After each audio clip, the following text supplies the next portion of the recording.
Hi guys, welcome back to my channel. मुझे पता है कि ये वीडियो मैंने काफ़ी दिनों बाद अपलोड किया है। तो आज का अपना टॉपिक है black body radiation. Some questions करेंगे कुछ उनके ऊपर बेस्ड। उसके बाद है वेव पार्टिकल ड्युअलिटी पढ़ेंगे, nature of wave, matter wave पढ़ेंगे, रिलेशन पढ़ेंगे, फेज वेलोसिटी और ग्रुप वेलोसिटी के बीच। चलो अब स्टार्ट करते हैं। तो कैसे हैं आप लोग? तो कैसे हैं आप लोग? ब्लैक बॉडी रेडिएशन ठीक है। इस पे बेस्ड जेस्ट में 2012, 13, 14, 16, 15 जेस्ट में ये काफ़ी बार आ चुका है ये कॉन्सेप्ट ब्लैक बॉडी रेडिएशन का। तो इस पे काफ़ी क्वेश्चंस आते भी है और कराएंगे आज के लेक्चर में हम। तो ब्लैक बॉडी मतलब क्या होता है? The body which absorb all wavelength incident upon it. Black body एक ऐसी बॉडी होती है जो सारी की सारी वेवलेंथ जो होती है एब्जॉर्ब कर लेती है, इंसिडेंट वेवलेंथ। ठीक है, नेक्स्ट हम बात करते हैं रेडिएशन की। रेडिएशन तो आपको पता ही होगा, इजी सी बात है, स्ट्रीम ऑफ फोटॉन्स या फिर बंच ऑफ फोटॉन्स। ठीक है, उसके बाद आपको ग्राफ दिख रहा होगा ब्लैक बॉडी का, जो एक कर्व आपके सामने है। ठीक है, इंटेंसिटी के बीच और वेवलेंथ के बीच। तो इसमें तीन टेम्परेचर है, T1, T2, T3। उसके बाद आपको इंटेंसिटी दिख रही होगी IM1, IM2, IM3 और वेवलेंथ दिख रही होगी इनके कॉरस्पॉन्डिंग। अब आप देख सकते हो कि टेम्परेचर जो है भाई, T1 तो सबसे छोटा है, T2 से बड़ा और T3 उससे बड़ा। बट हम बात कर रहे हैं वेवलेंथ की, तो वेवलेंथ की पोजीशंस आप देख सकते हो। λ1 बड़ा है, λ2 उससे छोटा है, उसके बाद λ3 उससे भी छोटा है, यानी कि। और उसके बाद इंटेंसिटी की बात करें तो IM1 सबसे छोटा है, उसी तरह IM3 सबसे बड़ा है। ग्राफ की मदद से हमने कुछ रिजल्ट निकाले हैं। तो फर्स्ट रिजल्ट जो आपके सामने है, क्या?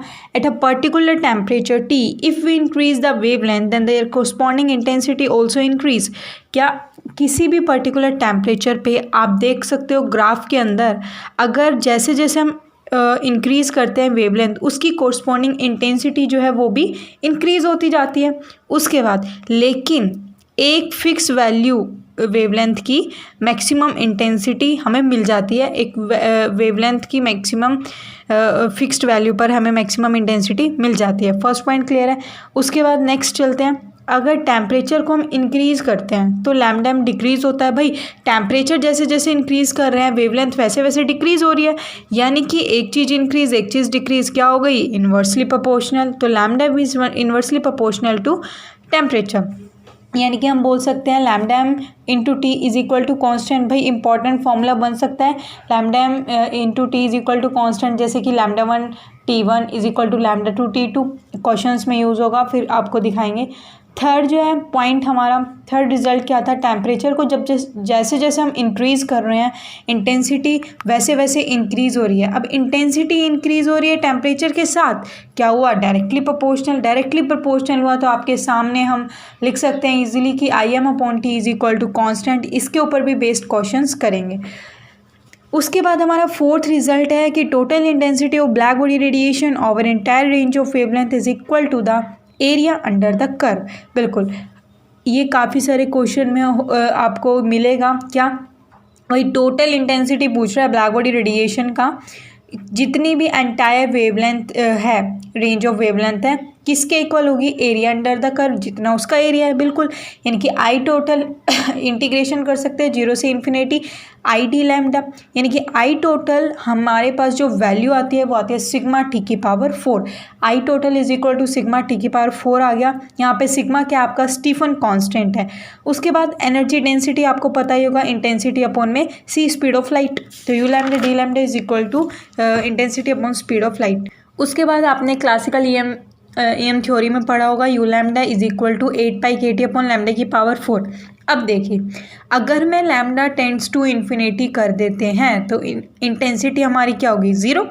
उसके बाद यानी कि U लैम्डा टेंड्स करेगा 0 को, इंटेंसिटी टेंड्स करेगी 0 को। ठीक है, अगर दूसरा केस लेकर देखें, लैम्डा टेंड्स टू 0 कर देते हैं और U lambda tends to infinity कर देते हैं, तो आपकी इंटेंसिटी भाई टेंड्स करेगी इन्फिनिटी को, और ऐसा तो कभी पॉसिबल है ही नहीं। तो इसीलिए हमने जो क्लासिकल थ्योरी पढ़ी थी वो फेल हो गई, this theory is failed. Next हमारे पास आती है क्वांटम थ्योरी। क्वांटम थ्योरी ने बोला था कि you lambda is equal to में 8πhc अपॉन लैम्डा की पावर 5 e की power hc upon lambda KT-1। उसके बाद हम इसमें फर्स्ट केस लगाते हैं, लैम्डा अगर टेंड्स टू 0 करता है तो भाई hc upon lambda KT tends to infinity करेगा, यानी कि अगर e की power hc upon lambda KT greater than 1 हो जाएगा इससे, ठीक है। तो U lambda is equal to में 8πhc अपॉन लैम्डा की पावर 5 इंटू में e की पावर ऊपर चली जाएगी minus hc upon lambda KT। अब लैम्डा टेंड्स करेगा, अब यहाँ पे e की पावर जो minus H upon lambda KT है वो 0 हो जाएगी। उसके बाद हम एक्स जैसे e की पावर माइनस एक्स का ऐसे हम एक्सपेंशन खोल सकते हैं, तो आपको रिजल्ट जो मिलेगा वो मिलेगा U lambda is tends to 0 और इंटेंसिटी टेंड्स टू 0। आपको ओनली एंड ओनली रिजल्ट याद रखना है, बीच की कैलकुलेशन इतनी इंपॉर्टेंट नहीं है, बस रिजल्ट याद होने चाहिए आपको। उसके बाद लैम्डा अगर टेंड्स टू इन्फिनिटी कर देते हैं तो e की power hc upon lambda KT nearly equal to 1 upon hc upon lambda KT आएगा, यानी कि you lambda is equal to 8π KT upon lambda की पावर 4। तो हमारे पास मेन इंपॉर्टेंट फॉर्मूला निकल के आ चुका है, इसको ज़रा गौर से सुनना और देखना। स्पेक्ट्रल एनर्जी डेंसिटी कभी भी आ जाए तो आपको सीधा फॉर्मूला लगाना है, U lambda is equal to में 8πhc अपॉन लैम्डा की पावर 5 e की power hc upon lambda KT-1। अब हम कुछ क्वेश्चंस करेंगे फोटो इलेक्ट्रिक इफेक्ट्स पर। तो फर्स्ट क्वेश्चन आपका IIT JAM 2013 में आया हुआ था। क्वेश्चन क्या है देखिए ध्यान से, in a photoelectric effect experiment ultraviolet light of wavelength 320 nanometer falls on the photocathode with work function 2.1 electron volt, find stopping potential Vs आपको निकालना है। अब देखिए हमें Vs निकालना है, वर्क फंक्शन भी गिवन है और लैम्डा भी गिवन है।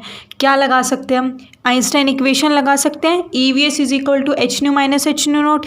ईजिली हम आइंस्टाइन इक्वेशन यहाँ पे लगाएंगे, EVS is equal to h nu minus h nu nought. Nu को हम लिख सकते हैं ना C बाय लैम्डा, तो हमने C बाय लैम्डा लिख लिया, और एच न्यू नॉट को हम वर्क फंक्शन लिख सकते हैं बिकॉज ऑफ गिवन है हमें। तो हमने सभी की वैल्यू पुट की आपके सामने है, E is equal to 1.6 into 10 की power minus 19, h Planck's constant 6.6 into 10 की पावर माइनस 34, सभी की वैल्यू जैसे ही हमने पुट की तो हमारे पास Vs निकल के आया 1.8 इलेक्ट्रॉन वोल्ट। नेक्स्ट क्वेश्चन हम देखते हैं।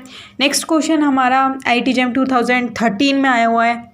A black body at temperature T units radiation at a peak wavelength lambda. If T become 40 then new peak wavelength is। अच्छा, इसमें हमारा ब्लैक बॉडी में अभी ब्लैक बॉडी रेडिएशन जो पढ़ा है हमने, उसमें जो रिज़ल्ट निकाले हमने वहाँ से एक फॉर्मूला निकल के आया था, भाई हमें वेवलेंथ और टेम्परेचर के बीच का रिलेशन चाहिए, ठीक है। जैसे जैसे हम टेम्परेचर बढ़ा रहे थे तो वेवलेंथ बताओ क्या हो रहा था, जैसे जैसे हम टेम्परेचर बढ़ा रहे थे तो वेवलेंथ हमारा डिक्रीज़ हो रहा था, यानी कि इन्वर्सली प्रोपोर्शनल, यानी कि उनका प्रोडक्ट जो है वो क्या होगा, कांस्टेंट। तो अब lambda m into T is equal to constant था, उसके बेसिस पे हम लिख सकते हैं lambda 1 T1 is equal to lambda 2 T2। Lambda 1 हमारे पास लैम्डा है, T1 हमारे पास T है, लैम्डा 2 हमें निकालना है तो एज इट इज़ रखो, और T2 क्या है हमारे पास 4T। तो lambda is equal to 4 lambda 2 कितना आ गया, फर्स्ट वेवलेंथ का 1/4। इसी तरह एक क्वेश्चन है जेस्ट 2015 में आया था। The black body at temperature 600 Kelvin emits a radiation whose intensity spectrum peaks at 600 nanometer. If temperature reduced to 300 Kelvin then the spectrum peak at। अब भाई इसमें क्या लगेगा, इसमें टेम्परेचर और इंटेंसिटी और टेम्परेचर के बीच की बात की हुई है, तो I1/T1 is equal to I2/T2। इसको आप सॉल्व कर लेना, इजीली आपका आंसर निकल जाएगा। नेक्स्ट क्वेश्चन नंबर 4 पे चलते हैं हम। When temperature of a black body is double, अगर ब्लैक बॉडी का जो टेम्परेचर है वो डबल हो जाए, then the maximum value of spectral energy density बतानी है हमें with respect that initial temperature. तो देखिए u lambda maximum intensity, maximum value of spectral energy density. पहले क्वेश्चन को अच्छे से पढ़ना है, स्पेक्ट्रल एनर्जी डेंसिटी बोला है ना, तो u maximum lambda is equal to I total upon C. अब आई टोटल हम पढ़ के आ चुके हैं, सिग्मा टी की पावर 4, सिग्मा टी की पावर 4 अपॉन सी हम जैसे ही रखते हैं अकॉर्डिंग टू क्वेश्चन चलते हैं भाई। U1 is equal to U2 हमें निकालना है, T1 दिया हुआ है टेम्परेचर और T2 उसने बोला है डबल हो गया तो T2 is equal to 2T। अब देखिए U1 लैम्डा 1 अपॉन T1 की power 4 is equal to U2 upon T2 की पावर 4। अब ये हम यहाँ पे टेम्परेचर्स की वैल्यू रखते हैं तो हमारे पास इजीली U2 हमारे पास निकल के आया है 16 टाइम्स ऑफ U1। ठीक है, ये आपका क्वेश्चन फिनिश। नेक्स्ट हम चलते हैं, वेव पार्टिकल डुअलिटी पढ़ाने वाले थे। तो देखो वेव पार्टिकल डुअलिटी, नाम से पता चल रहा है वेव पार्टिकल, ठीक है, डुअलिटी यानी कि दोनों नेचर है, पार्टिकल नेचर भी और वेव नेचर भी। अब पार्टिकल नेचर में हम एनर्जी मोमेंटम के बारे में डिस्कस करेंगे और वेव नेचर में एंगुलर फ्रिक्वेंसी और प्रोपगेशन ऑफ वेव वेक्टर, इन सब चीज़ों के बारे में।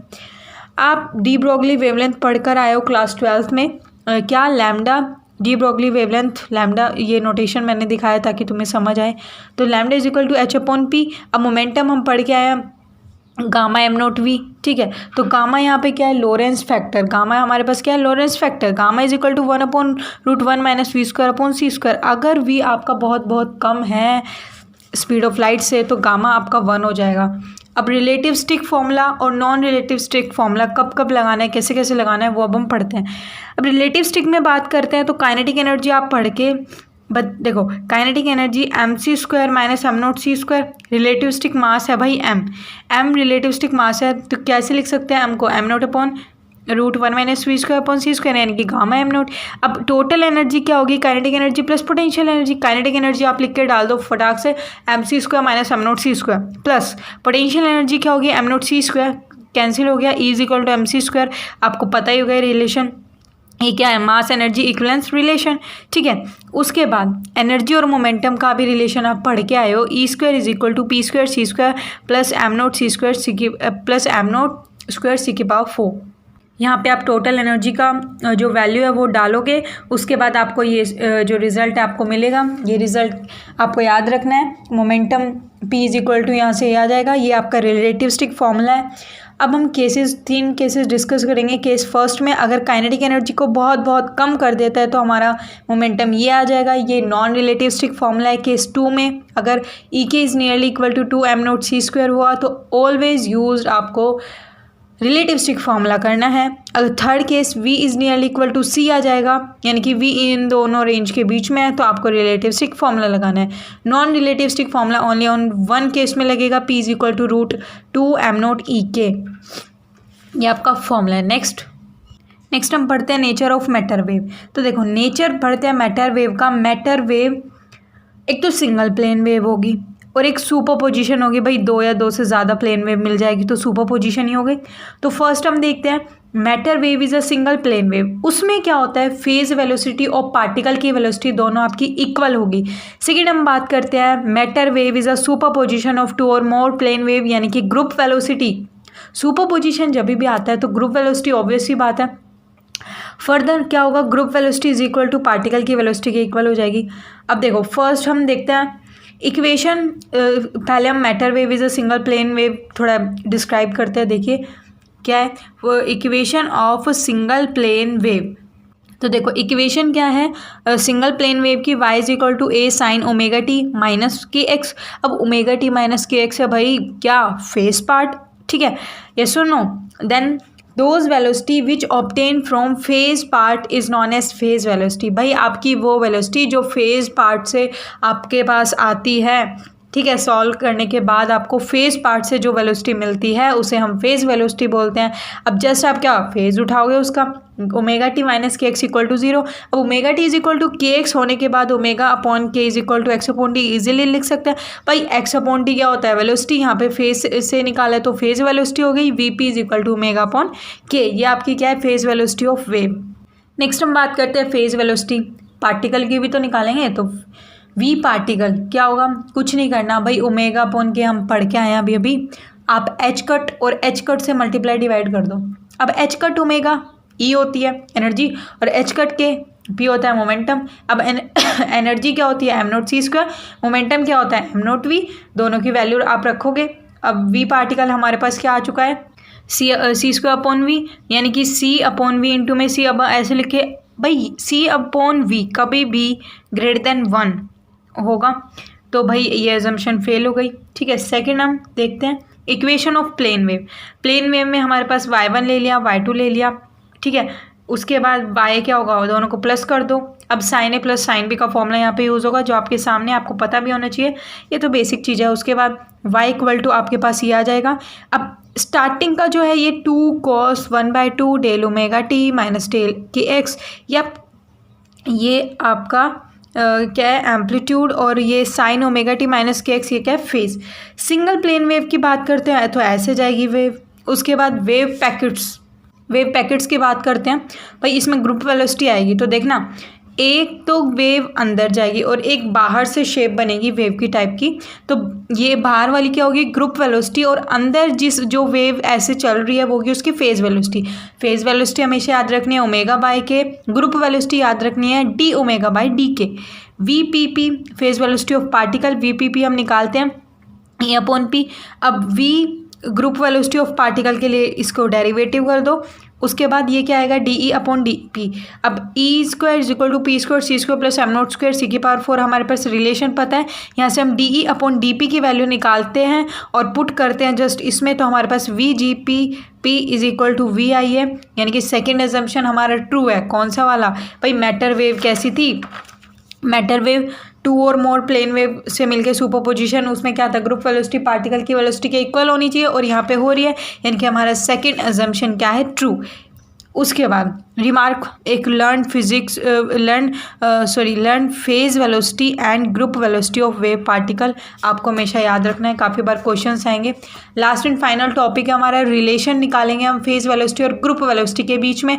रिलेशन जब हम निकालेंगे भाई, देखो फोर वेव के लिए देखो, सबसे पहले वी पी क्या होगा, ओमेगा अपॉन के, और वी जी क्या होगा, D omega upon D k. ठीक है, फेज वेलोसिटी और ग्रुप वेलोसिटी। उसके बाद यहाँ पे omega is equal to v p upon क्या आ जाएगा, यहाँ से इसको डेरिवेट करते हैं जैसे ही ओमेगा को, तो हमारे पास ग्रुप वेलोसिटी निकल जाएगी। अब as we know that k is equal to 2 pi upon k, अब यहाँ से डी के निकाल लेंगे, फिर इसके और इसको सिंप्लीफाई कर सकते हैं। तो ग्रुप वेलोसिटी के ये 2 फॉर्मूला हैं, ये आपको अच्छे से लर्न करने हैं। नेक्स्ट जो हमारा लेक्चर आने वाला है उसमें हम पढ़ेंगे हिंसबर्ग अनसर्टेनिटी प्रिंसिपल, देन कुछ टॉपिक्स पढ़ेंगे उसके बाद आगे। उसके बाद आप पहले से थोड़ा पढ़कर आना। उसके बाद हम प्रोबेबिलिटी पढ़ेंगे of finding a particle between x1 x2, orthogonality कुछ कंडीशंस, देन हम TIFR के कुछ क्वेश्चंस करते हैं। एंड गाइज मेरे चैनल को सब्सक्राइब करें ताकि न्यू वीडियो आते ही आपको नोटिफिकेशन मिले। Thank you.